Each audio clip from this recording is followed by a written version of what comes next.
Hi everyone, I'm Bill, I'm Justin. and welcome to Car Car Reviews. Reviews. Okay, well, it's our first movie of the fall! Yep. And it's starting to get to Halloween season, so we thought we'd get into this season spirit and see it. And we saw, it's a cute Halloween movie, I thought. Well, it's not really Halloween based, but I can kind of see what you're saying. Come on. There were jack-o'-lanterns in it. We can call it a Halloween movie. So if there's a Christmas tree in a movie, it's automatically a Christmas movie? Well, Die Hard. Okay, touche. And we just saw A house with a clock in its walls. Okay, and this movie is starring Jack Black. Kate Blanchett. And I don't know. And the kid who plays young Sheldon. Wait, is that confirmed now? He looks just like him, so I'm just gonna say yes. Yeah. So, the plot? So, young Lewis is an orphan. He's 10 years old, his parents died in the crash, and he's invited to live with his uncle Jonathan, who is a warlock, whose next door neighbor is a witch, or Played by used to be a witch. Kate Blanchett. Yep. And there's a clock hidden within the walls of the house. Given the title. Yes. That, well, when the clock strikes 1 with 1 gong left, something really bad happens. And involves a evil warlock who comes back from the dead. Yes. So, I'll tell you, let's start with what we like about this movie. Okay. Jack Black. Yeah, he was actually pretty entertaining. Yes, he was very entertaining. He was very funny, I thought. Goofy, in ways where it's like, he doesn't go full Jack Black, if you know what I mean. Yeah. Like, you know when Jack Black goes full Jack Black, but he subdues himself a little bit in this, you know? Like, he actually has some serious moments. He does. He has great chemistry with Kate Blanchett. And they're not a couple in this movie. No, they are neighbors and good friends. Yeah. Good friends. Plutonic, if you would. And their chemistry is absolutely hysterical. Like, their chemistry is... Like, they're those two friends who jokingly call each other names. Yeah, they take the piss out of each other a lot. And it's funny. It's very funny. And I love the set dressing in this. Like, the house looks... It's an Amblin film. I have to use this word. Whimsical. May I? Go ahead. Whimsy! Whimsy! Whimsy! You want to explain the joke? We have a joke with Spielberg movies, especially his blockbusters, they always sort of have this childlike wonder to them, and, well, it's almost like there's a guy there shoving whimsy in your face. Hence, Whimsy! that. Yeah. So, and this movie has some pretty creepy imagery. Yeah, the imagery can get pretty creepy. There's a sequence in this involving dolls, puppets, etc. that can be pretty unsettling to people who are creeped out by dolls and puppets and marionettes. And I'll say they can get pretty creepy. And maybe I'm reading a little too much into it, but it's Eli Roth. Subtlety is not really his strong suit. So I'll say this: the how they dispatch of these puppets got me going, oh my god. Like, I went to Bill and I was like, Jesus! With that, I'm thinking, For kids. This movie takes place not that long after World War II. Like the early 50s, right? Early 50s. Maybe the late 40s? Maybe mid 50s, actually, because they do have, like, some rock and roll in it, Yeah, that's when it was starting to come out. Yeah, so maybe 56, I'd say. 55, 56? Yeah. Maybe 57. Yeah, because, you got Little Richard. Piano riff, woo. And I'll just say, I'm a sucker for fantasy. Him, not so much, but I'm a sucker for a good fantasy. Yeah. I liked it. Okay, maybe, I don't know how to describe. I think I know how to kind of describe it. You like the whimsical elements of it. Yeah. But when it cuts to the kids, that's when you were checking out, I noticed. You've noticed? Yes. We talk about that off camera. But anyway, yeah, it's just... Do you mind? Go ahead. It's just that, the whimsical elements, it's just that I'm like, okay, this is pretty entertaining. But when you cut back to Lewis and the kids, you're like, yeah, okay, let's get back to Jack Black. It's kind of... When I get to that part, it's kind of boring. And I noticed you did get, like, annoyed with, like, the decisions the kids made, which I'll just say, Not they're good kids. ones. They're kids. Yeah, and listen, I don't hate kids. I don't. Well, I don't. Yeah, you don't, but... I like kids, but just when it comes to this, I'm like, okay, come on, let's just get back to what we were doing here. I don't care about your friend at school. I really don't. He seems like an a-hole anyway. Yeah. Like, I get what you're saying, and yeah, he's not really your friend. He's just what that girl said. He's pretending to be your friend, so he's elected class president, and then he's gonna go back to treating you like shit. Well, like a regular politician. You knew that joke was coming. Yes, well. But anyway, it does drive... It's like basically it drives the plot. It has some of the generic kid elements. Yeah. And one, it drives the plot. Yeah. And two, this is based on a book. There's not a lot you can really change when doing an adaptation, unless you're Stanley Kubrick. Stanley Kubrick. Because he can do whatever the fuck he wants. Well, could do. Well, he's dead now, but anyway. He could, yes. But anyway.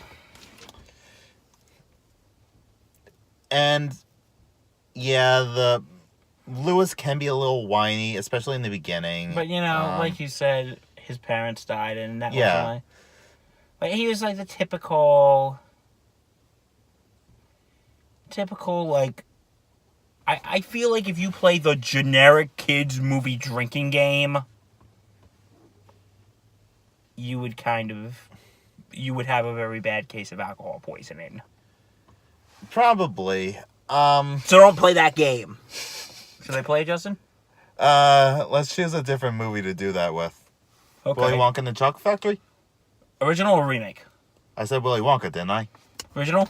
Yes. Do it. Okay. So, looks like we know what we're doing after this.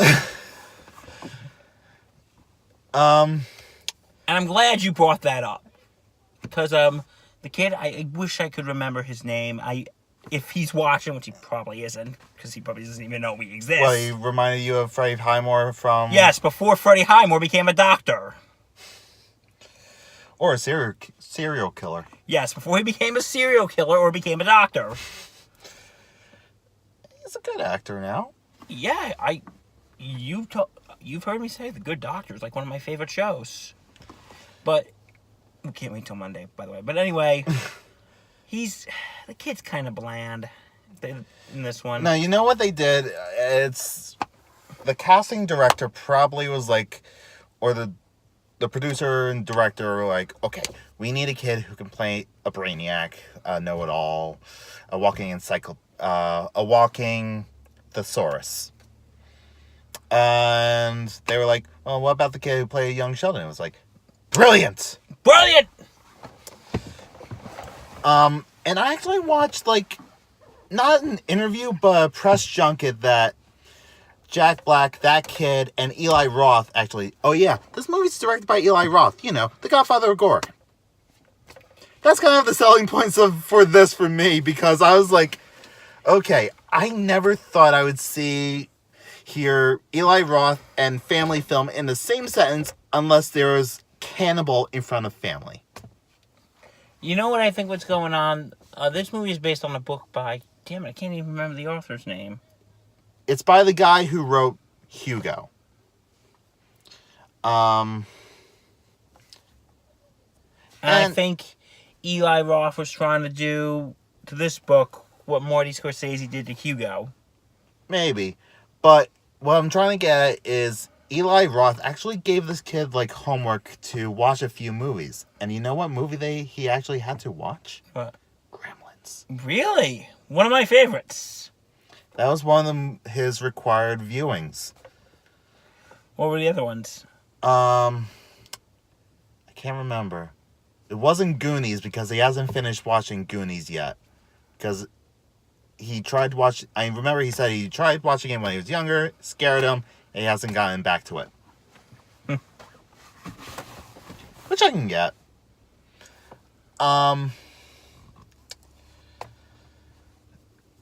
But yeah, like...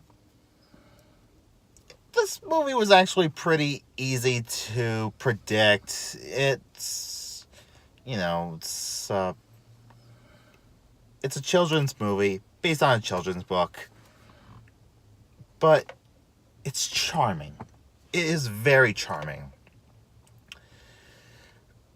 There are people who might call this Harry Potter light. But even Harry Potter light has merit. Yeah. And I'll say this. The sound design in this movie is great. Yeah. Especially like in the third act when with the villain reveal. Remember all those cracking bones and stuff like that? Oh man. I can see kids getting scared with this movie. And good. They should get scared. A little you know what? bit. It is a kid's movie, sort of. But it's not one of those warm and fuzzy, fluffy, everything's gonna be alright movies. Well, yes and no. It is, but it isn't. It's kind of one of those more... In a case, I would say it's one of more of those darker kid movies. So, here's my scale for PG-rated horror films. Okay, let's hear it. So, on one end of the spectrum is Goosebumps. Okay. Not really scary. More of a fun ride, fun romp, if you would. On the other end of the spectrum, Gremlins. Oh, I was thinking the same thing. Or Goonies. No, Goonies isn't a horror movie. Gremlins. Which was the reason why PG-13 became a thing. This lands somewhere in the middle, I think. I would say that. Overall, here's my thoughts of the movie. Since we've heard a lot of Justin's, here's my thoughts. Sorry. It's cute. It's a cute movie. It's, if you have kids, we don't, but if you have kids, I would say it's good. I would say it would be good to take your kids to. Yeah, you know, it's If you want them to see something that's a little more challenging. challenging, but not something too hardcore, then It's a good start. I think this is a good start. Because like I said before tonight, Justin was saying we're probably going to be the only adults in the theater without kids. There were a few. And we came and said, looks like we were wrong. It's not like when I went to go see the Muppet movie with a few friends. But that is a story for another video. Oh, jeez. And about 3 shots of bourbon. But anyway. Overall, like I said, I liked it, but we're not the target demographic. We're not.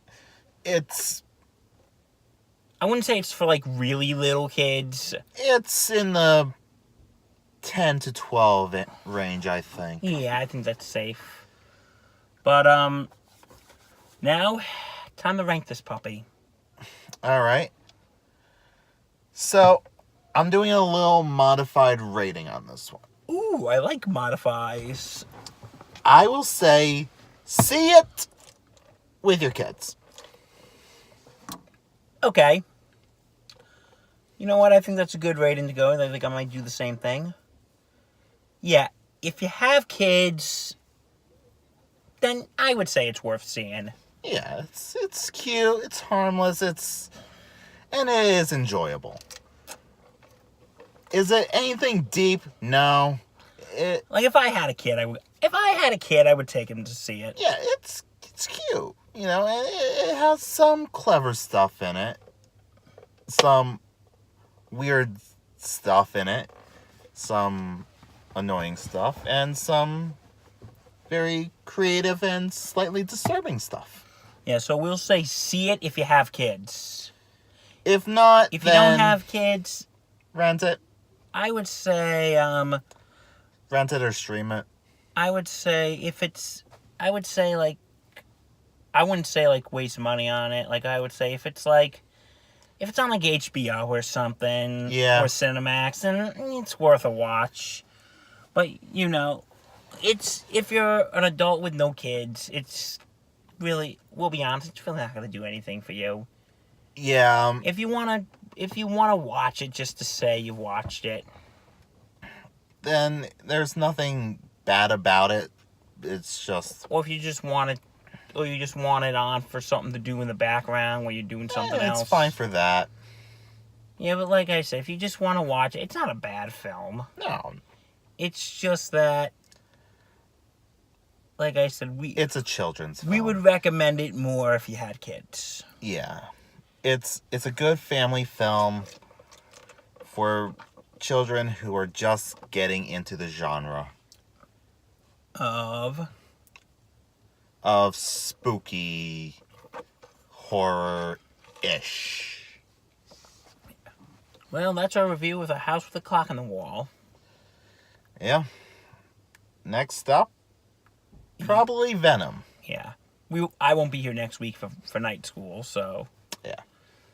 We are Venom. I'm cautiously optimistic. I wish I could be that.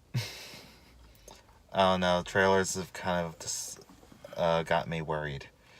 I'll see it no matter what the rating is on like aggregators, but my hopes are not as high as they used to be.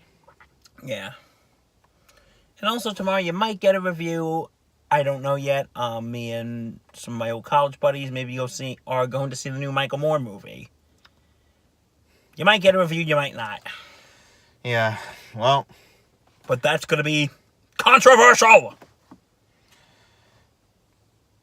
Thank God I'm not going to be a part of that one. You sure? Yeah, I'm sure. I'm going to go play some golf with my buds from my school. Okay, well, bye guys. Should we press stop?